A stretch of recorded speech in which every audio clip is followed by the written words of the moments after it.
Mambo vipi mwana SNS, hapa ni GPS sala pili. Asante kama umeungana nasi. Mimi naitwa Frederick Bundala, nipo na Ali Masubi kuangalia kile ambacho kimejiri duniani, na GPS hapa ni sehemu ambayo unapata majibu ya maswali yako kuhusiana na mambo mbalimbali ambayo yanaendelea duniani. Jana tuliongea kuhusiana na ukosefu wa usalama katika nchi za Sahel, na leo kuna update hapa ambapo kikosi cha pamoja cha kupambana na wanajihad cha Niger, Burkina Faso na Mali kilifanya kampeni kali za anga ndani ya ardhi ya Mali kufuatia mashambulizi yaliyofanywa na wanajihad wenye uhusiano na Al-Qaeda pamoja na waasi wa Tuareg. Serikali ya Niger imesema mwishoni mwa Alhamisi hii. Mwishoni mwa wiki wanajihad pamoja na washirika wa Tuareg walizindua shambulio kubwa zaidi dhidi ya Mali katika takriban miaka 15, wakiteka mji muhimu wa kaskazini wa Kidal na kumuua waziri wa ulinzi Sadio Kamara. Nchi jirani za Afrika, Mali, Burkina Faso na Niger kwa pamoja zinaunda muungano wa nchi za Sahel AES, ambao uliunda kikosi cha pamoja cha kupambana na makundi ya wanajihad chenye wanajeshi 5,000, kati idadi iliongezwa hadi 15,000 katikati ya April. Mamlaka nchini Niger zinakaribisha mwitikio wa haraka na thabiti wa vitengo vya vikosi cha pamoja ambavyo vilifanya kampeni kali za anga katika saa chache baada ya mashambulizi ya kikatili ya April 25, 2026 huko Gao, Menaka na Kidal. Serikali ya Niger ilisema Alhamisi jioni baada ya kikao cha baraza la mawaziri. Msemaji wa waasi wa Tuareg nchini Mali kutoka kundi la Azawad Liberation Front, Mohamed El Malud Ramadin, alitaka Burkina Faso na Niger kujiondoa katika matukio yanayoendelea nchini Mali saa chache baada ya mashambulizi kuanza. Nchi zote tatu za AES zinaongozwa na tawala za kijeshi zilizoingia madarakani kupitia mapinduzi kati ya mwaka 2020 na 2023. Mashambulizi dhidi ya utawala wa kijeshi wa Mali na washirika wake wa kijeshi wa Urusi yameitumbukiza nchi hiyo iliyokuwa koloni la Ufaransa katika mgogoro mkubwa wa usalama. Waziri wa ulinzi wa Burkina Faso Celestine Simpore, akizungumza kwa niaba ya AES, aliahidi kwenye mazishi ya Kamara Alhamisi kuwa watawawinda wauaji hao.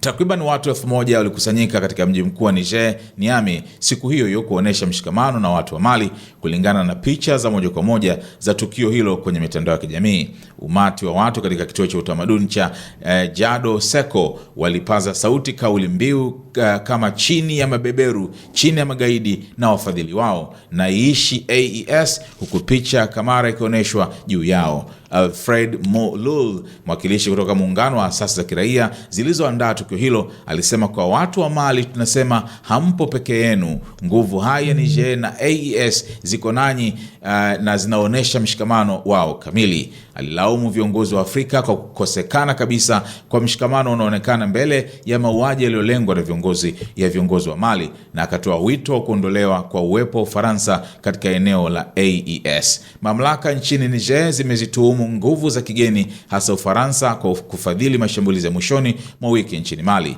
Niger imekuwa ikishutumu mara kwa mara Ufaransa kwa kutaka kuidhoofisha, madai ambayo Paris imeyakanusha. Nianze na lawama ambazo huyu waziri amesema kuhusiana na kukosekana kwa support ama kukosekana na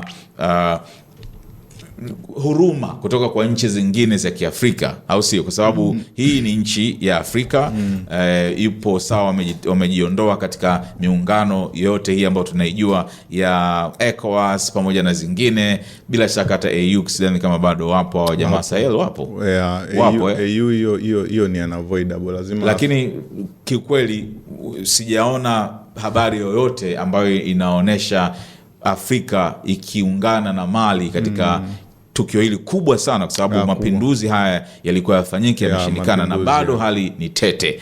Unaona kwamba nchi za Sahel si tu zimetengwa na nchi za Afrika Magharibi, lakini Afrika nzima. Kwa mfano labda tuseme Kenya, sisi, South Africa, ni kama vile Sahel wamebaki wao watatu peke yao, hasa kwenye wakati mgumu kama huu.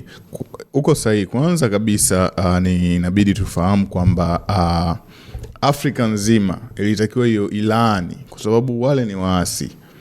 na wanajulikana muda mrefu kwamba wamekuwepo ni namna ambavyo tunasema mashambulizi ambao wamekuwa wanayafanya, na ukiangalia tangu mwaka 2012 kwenye vita vya kwanza vya Mali, namna ambavyo hivi vikundi vilianza yale mashambulizi, ukiangalia kule kaskazini, kwa sababu tumeongelea hapo vikundi zaidi ya kimoja na vyote vina malengo tofauti.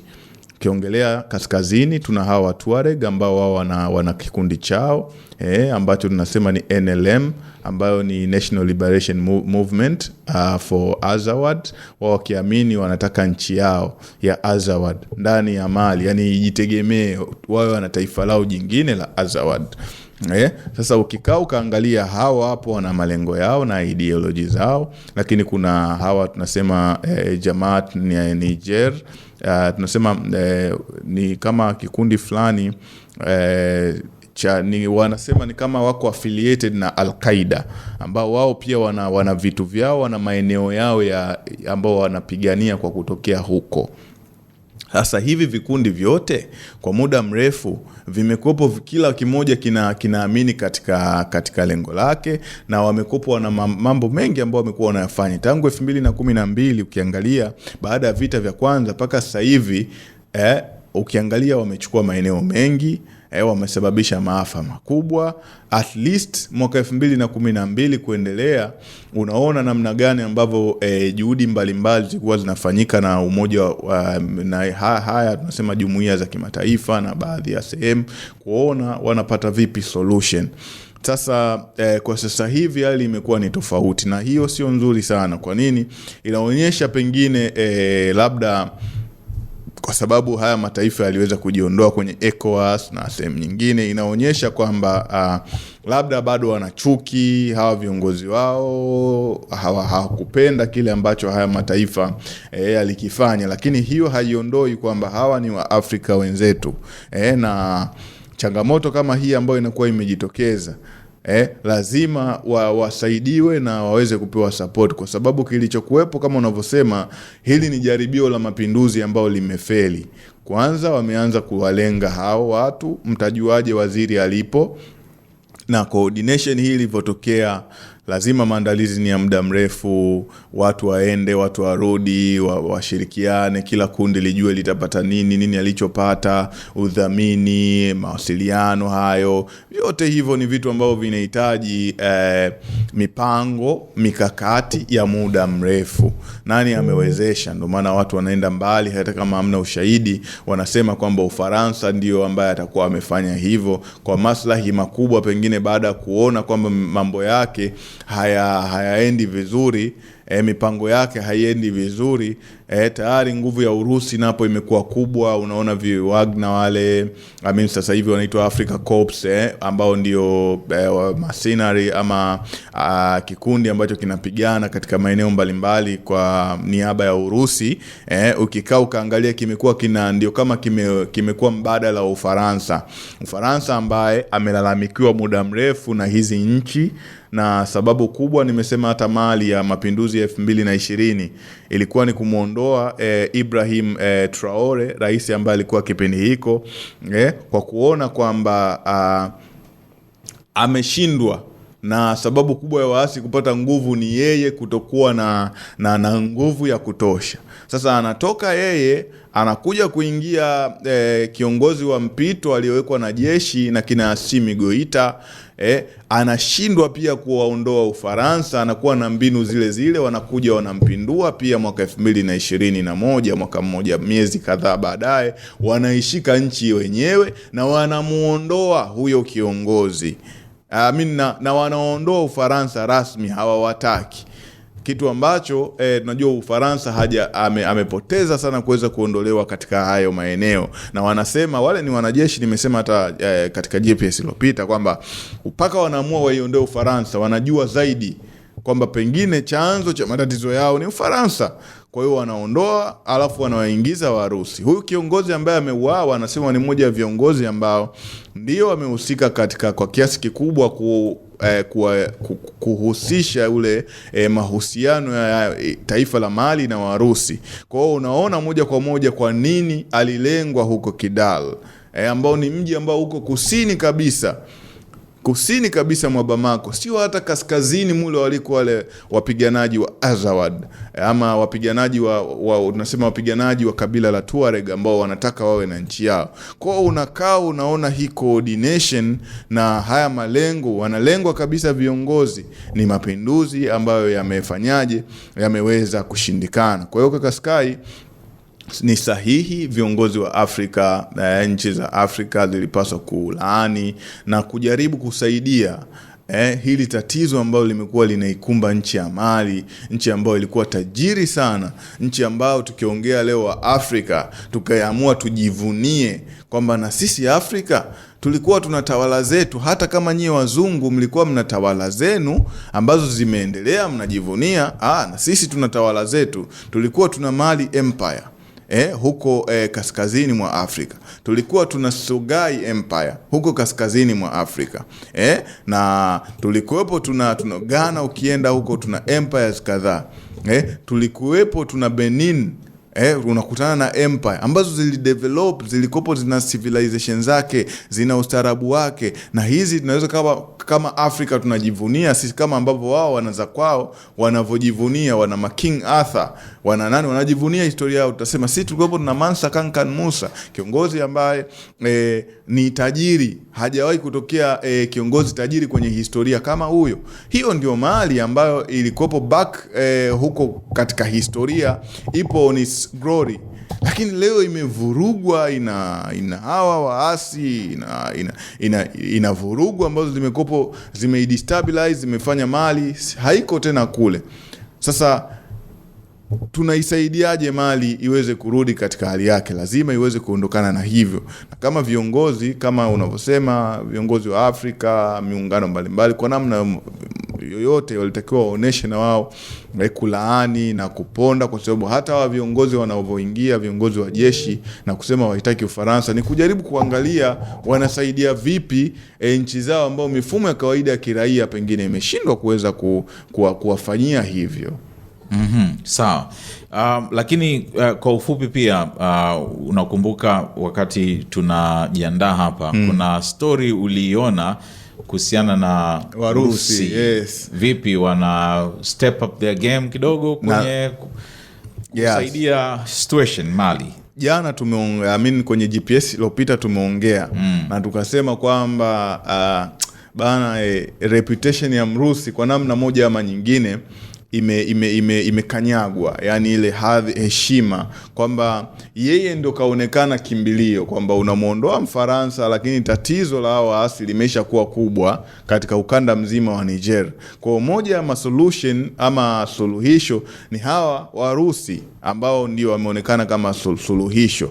Sasa tayari yapo maeneo ambayo walikuwa wapo hata kule kaskazini, wamelazimika kuondoka, licha ya maeneo mengine kuweza kuyarudisha kama Kidal, lakini yapo maeneo ambayo wameyapoteza, na maana yake wale waasi wa kaskazini wameweza kuyaregain baadhi ya maeneo na kuyapata hayo maeneo ambayo yalikuwa mikononi mwa serikali. Kwa hiyo Urusi kwa namna moja ama nyingine hadhi yao imeweza kudondoka, na shida ni kwamba kwa sasa hivi nchi ya Urusi, moja ya maeneo yake ya kimkakati baada ya kupoteza Syria ni barani Afrika, kwa sababu wamekuwa wanafaidika kwa namna moja ama nyingine, hasa katika kipindi ambacho wana vikwazo, wamepoteza ushirikiano na mataifa mengi, hasa ya nchi za Ulaya, nchi za Kiafrika, kwa sababu katika hayo maeneo Urusi licha ya kwamba anakuwa anatoa ulinzi, lakini anafaidika kwa namna moja ama nyingine kwenye miradi ya kimkakati, kwenye kupata dhahabu na baadhi ya vitu. Sasa kama kwa namna yote atapoteza, unaona anapoteza fursa adhimu sana ya kimkakati ambayo kuipata ni ngumu sana. Sasa kwa namna yoyote kwa Urusi, tena kwa hali yake ya sasa hivi, unaona ni analazimika kupambania heshima yake. Kwa hiyo tunaona hizi taarifa kwamba wana step up kama ulivyosema, wanaongeza juhudi zaidi na wanaweza wakaongeza majeshi zaidi. Na mimi solution ninavyoiona, kwa mfano Mali, ukikaa ukaangalia sasa kwa jicho la kichambuzi na jicho pana kabisa, kuweza kusema hawa wa Tuareg utawa eliminate wote, utawamaliza wote, ni ngumu sana. Yani itakuwa ni bloodbath, na yani itakuwa umwagaji damu mkubwa sana, lakini panahitajika counter offensive. kubwa kama ambao walifanya mwaka 2012 na waka breakdown wakachukua maeneo makubwa na mpaka sasa hivi wamekuwa nayo nje ya utawala wa serikali. Lakini serikali lazima iandae na yenyewe counter offensive kubwa zaidi, kuweza kuwajibu, kuweza kuwashikisha discipline, alafu ndo wakae sasa mezani, kwa sababu kuamaliza itakuwa ni ngumu. Kae sasa mezani, okay sawa, tunafanyaje?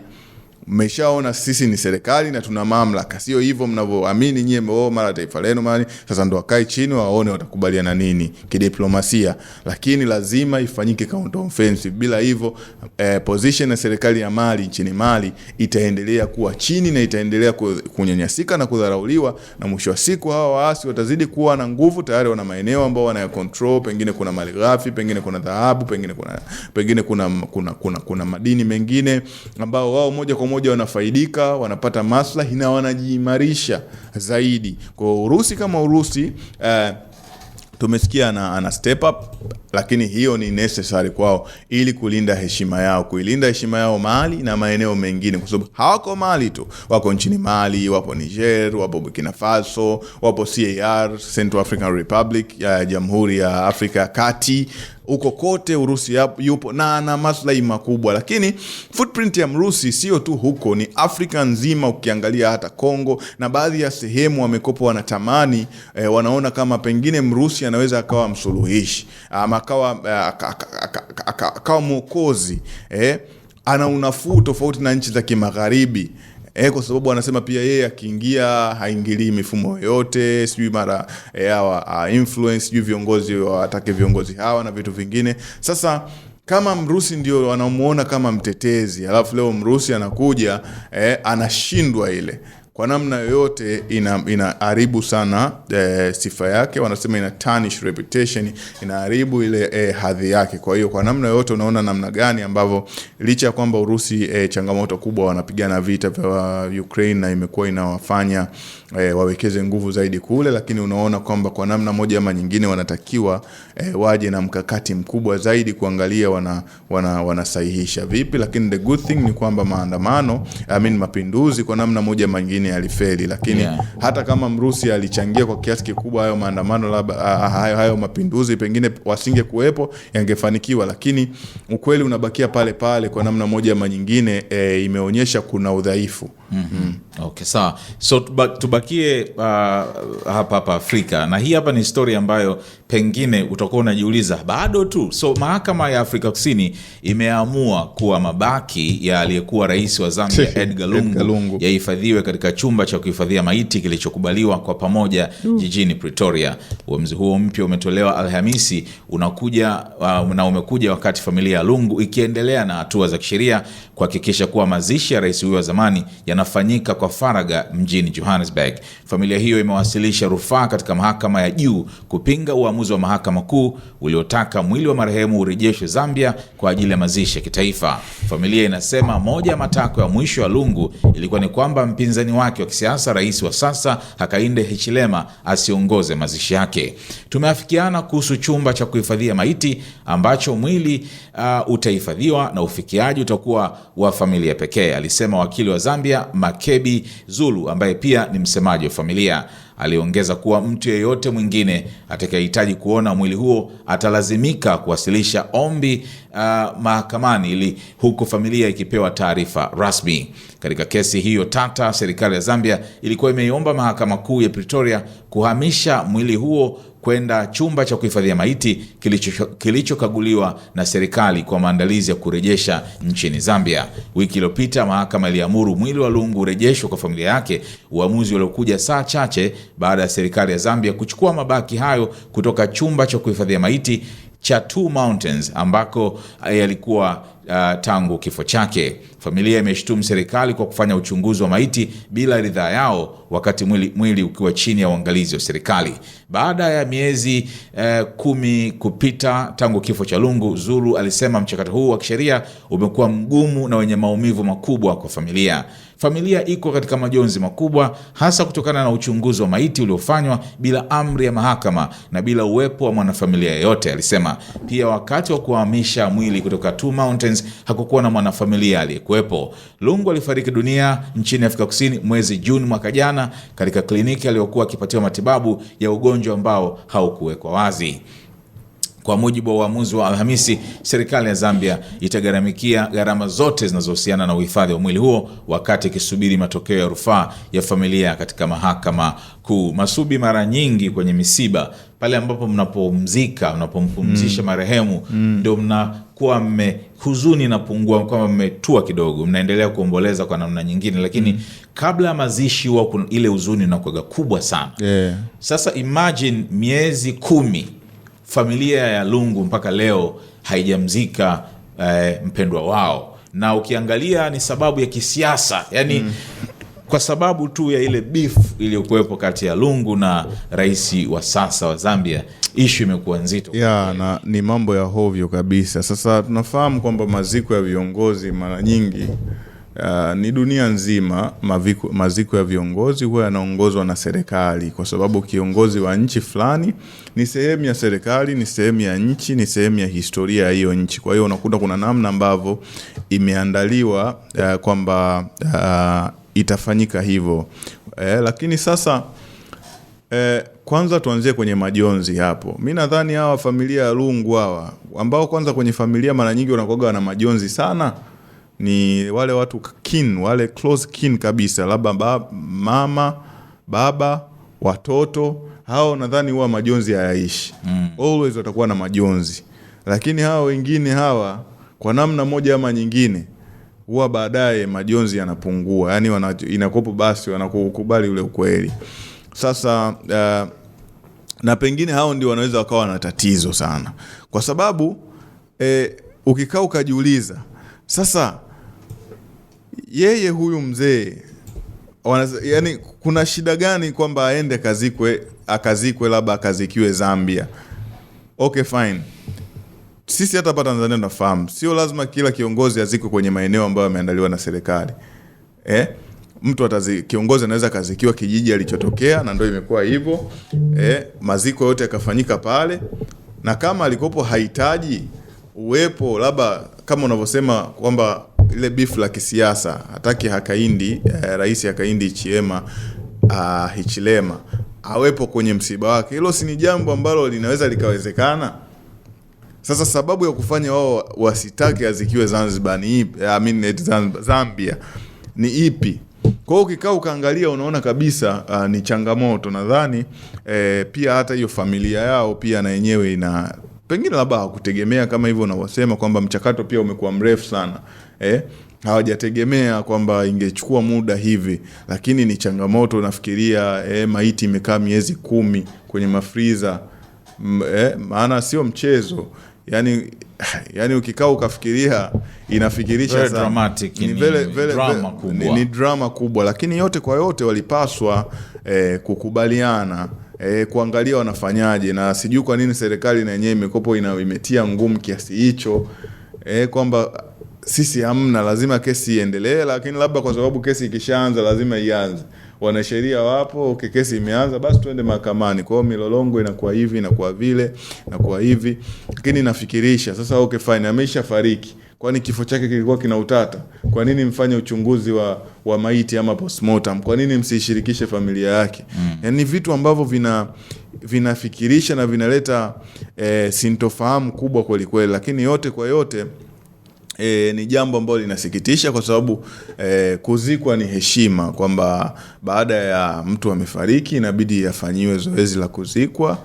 Sasa tena inakopo maiti imekaa muda wote huu, unaona ni mtihani kiasi gani. Lakini huko sahihi pia kuna namna kwa wale ndugu wa karibu kabisa, watoto, mke na wale kwao, lazima tu kuna namna inakopo inawauma, na ndugu yao bado hajazikwa. Anapofariki mtu, kumhifadhi, kumrudisha kwenye udongo, hiyo inakuwa ni zoezi la muhimu sana kuweza kufanyika, kwa sababu ndicho kinatakiwa kufanyika, na inakuwa ni heshima kwa yule marehemu kuliko ni kukaa hivyo kwenye mamochwari, pigwa na mabaridi, maana ni baridi kali. Huo ndio kweli hatuwezi kuepuka.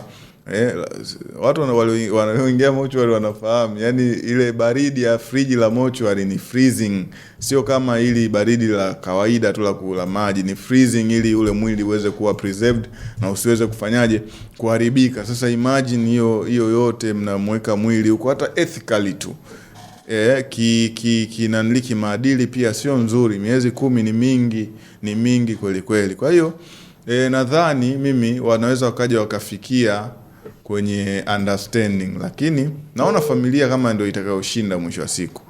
Familia, hata unavyoona mwelekeo wa kesi inavyoenda Afrika Kusini, maana imebidi kesi sasa iendeshwe tu kwa sheria za Afrika Kusini, lakini naona mwisho wa siku familia inaweza ikashinda. Basi na rais yule Edgar Lungu aliyekuwa rais marehemu akazikiwa huko Afrika Kusini, kama ambao familia inadai yeye mwenyewe angetamani iwe hivyo. Kwa hiyo mimi nadhani hivyo kaka Sky. Okay, sawa. So ni msala mwingine kwenye familia yake, kwa sababu unakumbuka mwanae hivi karibuni mahakama ya Zambia ilimtaka Dalitso Lungu aweze mali zake ambazo anamiliki kama magari 79, hizi ni ardhi au sema viwanja au sio, real estate, ambapo jumla yake ni zinafikia dola milioni 1.3 viwe seized. Kwa hiyo unaona machungu mara mbili. Sasa hiyo pia inaweza ikaonyesha kwamba kuna harakati fulani za kisiasa yani kama vita fulani za kisiasa. Kwa nini? Kwa sababu tunafahamu sasa kama hizi mali zake ambazo zina thamani kama dola milioni 1 alafu ziende kuwa seized, yani ziweze kuchukuliwa na dola ama zichukuliwe na nchi moja kwa moja, watu wataona kabisa ni mashambulizi ya kisiasa, kwa sababu siamini kama Zambia nzima huyu Dalitso Lungu ndio anayeweza akawa na hizo changamoto za kuwa labda na mali nyingi. Viongozi wengi wa Kiafrika hiyo ni tatizo. Yani wengi ukienda ukaangalia utajiri wao, wakiambiwa athibitishe hapo kama unaendana na vyanzo halali, inakuwa sio. Vyanzo vingi utakuta ni ufisadi, uchepushaji wa mapato ya serikali. Labda baba alikopo na mali nyingine anaorodhesha kwa jina la mwanae, offshore accounts, zile akaunti za nje ya nchi. Kwa hiyo ukikao ukafuatilia, unaona kabisa, hata Ichilema mwenyewe naye akija akachunguzwa, lazima utakuta vitu kama hivyo. Sasa nchi nzima huyu ndio wa kuweza kumzuilia vitu vyake. Kwa hiyo inaweza ikawa imefanyika hivyo kama political pressure na shambulizi la kisiasa, kutengeneza aina fulani ya pressure ili labda huyu aweze kukubaliana na kitu fulani, lakini unaona kabisa inaonesha kweli ni sahihi. Kuna mtifuano mkali baina ya familia ile na serikali. Okay, sawa. Sasa tumalizie na hii hapa story ikiwa pia inahusiana na Afrika, ambapo China imetangaza hatua kubwa ya kupanua sera yake ya kuondoa ushuru kwa bidhaa kutoka Afrika, hatua inayotarajiwa kubadilisha mwelekeo wa biashara barani humo, huku pia ikiibua masuala ya kisiasa. Kuanzia Ijumaa, Beijing itaondoa ushuru kwa bidhaa kutoka nchi 53 za Afrika, ikipanua sera ambayo hapo awali ilihusu nchi 33 maskini zaidi kufikia Disemba 2024. Mpango huo utadumu hadi Aprili 30 mwaka 2028, ingawa mustakabali wake baada ya hapo bado haujafahamika. Hata hivyo, Eswatini imeachwa nje kutokana na uhusiano wake wa kidiplomasia na Taiwan. China imejitangaza kuwa taifa la kwanza kubwa duniani kutoa upendeleo wa ushuru sifuri kwa Afrika bila masharti ya pande mbili. Hata hivyo, wachambuzi wanaonya kuwa ushuru si kikwazo kikuu cha wauzaji wa Afrika, hasa ikizingatiwa pengo kubwa la biashara kati ya Afrika na China. Kwa mujibu wa mtafiti Lauren Johnston, China inajijengea taswira ya kuwa mshirika rafiki wa Afrika na mtetezi wa biashara huria, tofauti na sera za Marekani chini ya Donald Trump ambayo iliweka ushuru wa hadi 30% kwa baadhi ya nchi za Afrika kabla ya kupunguzwa hadi 10% kufuatia uamuzi wa mahakama kuu. Upanuzi wa sera ya ushuru sifuri unaweza kuongeza mauzo ya bidhaa za kilimo kutoka Afrika kama kahawa, karanga na chai, hatua inayotarajiwa kuongeza kipato vipato vijijini na kupunguza umaskini. Hata hivyo, changamoto kubwa inaendelea kuwa pengo la biashara linalokuwa kwa kasi, ambapo China inauza zaidi Afrika kuliko Afrika inavyouza China. Mwaka uliopita nakisi ya biashara ya Afrika na China iliongezeka kwa 65% hadi kufikia takriban dola bilioni 102. Mauzo ya Afrika kwenda China bado yanategemea zaidi malighafi kama mafuta ghafi na madini, hali inayopunguza thamani ya mapato ya muda mrefu. Wataalamu wanaonya kuwa faida za sera hii hazitagawanyika kwa usawa. Nchi zilizoendelea zaidi kiviwanda kama Afrika Kusini na Morocco zina nafasi kubwa ya kunufaika zaidi, huku zingine zikikosa uwezo wa kuzalisha na kuuza kwa kiwango kikubwa. Aidha, wachambuzi wanasema kuwa sera ushuru sifuri pekee haiwezi kutatua matatizo ya msingi ya kiuchumi barani Afrika kama ukosefu wa viwanda, miundombinu dhaifu na utegemezi wa malighafi. Kwa upande mwingine, mabadiliko ya mahitaji ya walaji nchini China yanaweza kufungua fursa mpya kwa wazalishaji wa Afrika, hasa katika bidhaa kama kahawa na karanga ambazo zinapata umaarufu mkubwa kuliko ilivyokuwa miaka 20 iliyopita. Kuhusu kuachwa kwa Eswatini, wachambuzi wanaamini ni uamuzi wa kisiasa wenye athari ndogo kiuchumi. Nchi hiyo ni miongoni mwa chache duniani zinazotambua Taiwan kidiplomasia, jambo ambalo China inapinga vikali. Hivi karibuni rais wa Taiwan Lai Ching-te alilazimika kufuta safari ya kwenda Eswatini baada ya baadhi ya nchi za Afrika kuzuia ndege yake kupita katika anga zao, hatua ambayo Taiwan imehusisha na shinikizo kutoka China. Sasa unasikia hayo, na baadhi ya wachambuzi wanahisi kwamba ni faida zaidi kwa Mchina kuliko nchi za Afrika ambazo zinajitafuta zaidi. Hao wachambuzi wote wamejaribu kufanya uchambuzi. Nimesikiliza taarifa yako kwa kuegemea, nadhani kuegemea labda upande wa kimagharibi zaidi. Wivu. Huo ni wivu. Yaani moja kwa moja. Niulize kwa nini? Kwa sababu China wenyewe wana base eti kuna deficit, yani hamna uwiano.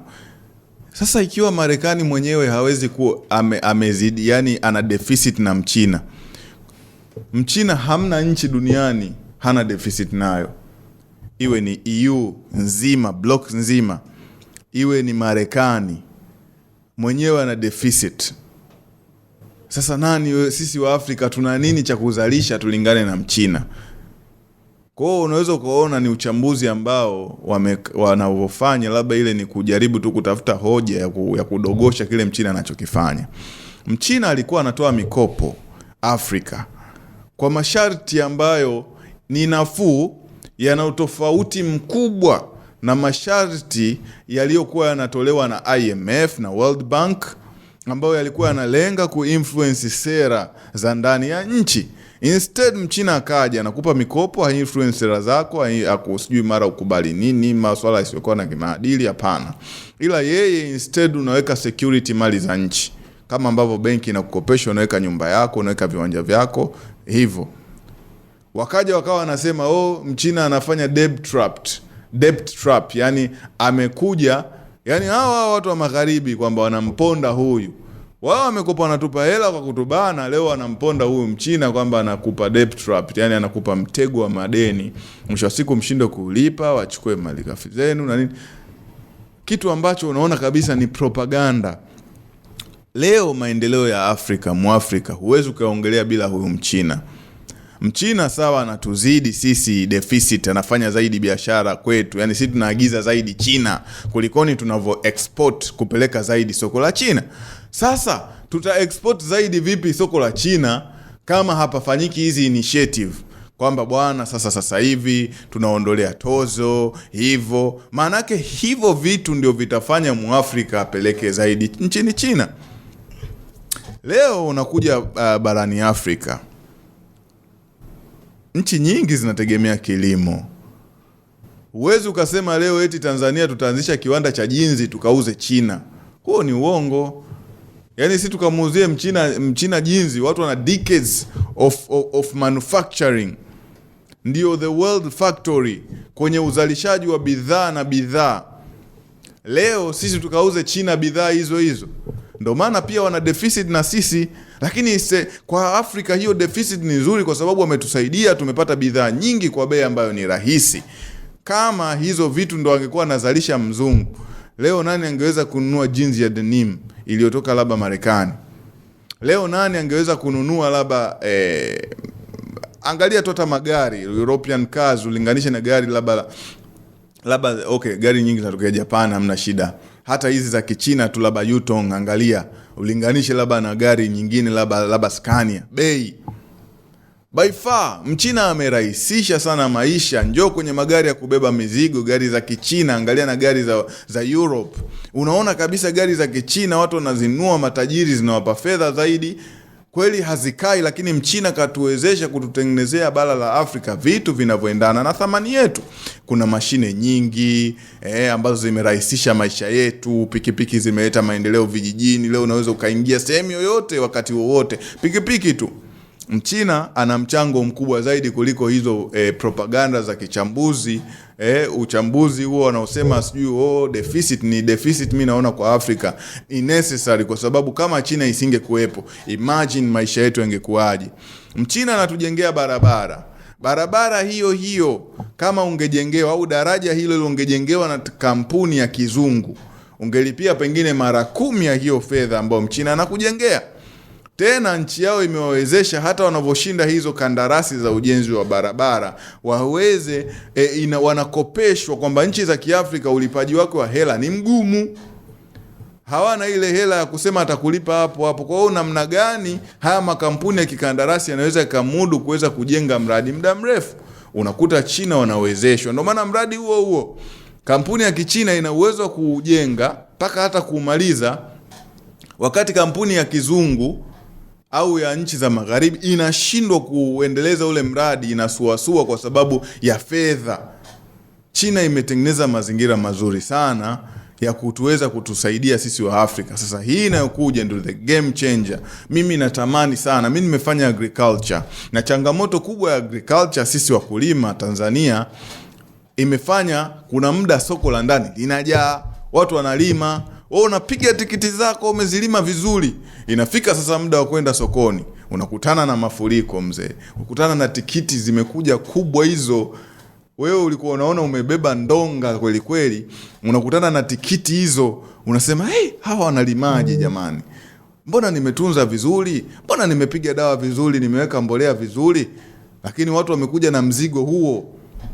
Kwa sababu kukiwa na mafuriko mzee, hapo mzee anayewini ni mwenye mzigo mzuri. Wewe unaweza kukaa siku 3, siku 4 mpaka wiki. Masoko yetu haya yameshajaa, watu wanalima sana. Sasa solution nzuri kwa mazao mengi barani Afrika ni tupate masoko ya nje, kwa sababu Watanzania wanalima. Mimi najua, nimelima, wanalima kweli kweli. Kama ukitaka ujue Watanzania wanalimaje, wewe nenda kalime zao lolote sasa hivi, alafu ukifika muda wa kuvuna ndio utajua kama Watanzania wanalima na Tanzania imeelemewa. Pale unapoenda sokoni unakutana na mafuriko, alafu mzigo wako ule unatoka kwa shida, umetumia mamilioni labda kulima. Sasa hapo ndio utaelewa Tanzania wanalima au hawalimi. Sasa solution ni soko la nje. Nje unakuta ile kilo moja ya kitunguu chako ulichokilima, kama ile kilo moja ndani ina thamani labda ya 2,000, nje unakuta hata mara 10 ya ile bei. Lakini sasa mifumo yetu, serikali zetu, mifumo yetu ya ndani haijatengenezwa ifeve sisi tuweze kuaccess hilo soko. Kuna vitu vingi, uze EU, labda nchi za EU lazima upate vibali vya EU uweze kuuza kule. Unakuta mitaji ya usafirishaji na vitu vingine, hayo matozo, tariffs na vitu vingine vigumu, utalifikiaje soko?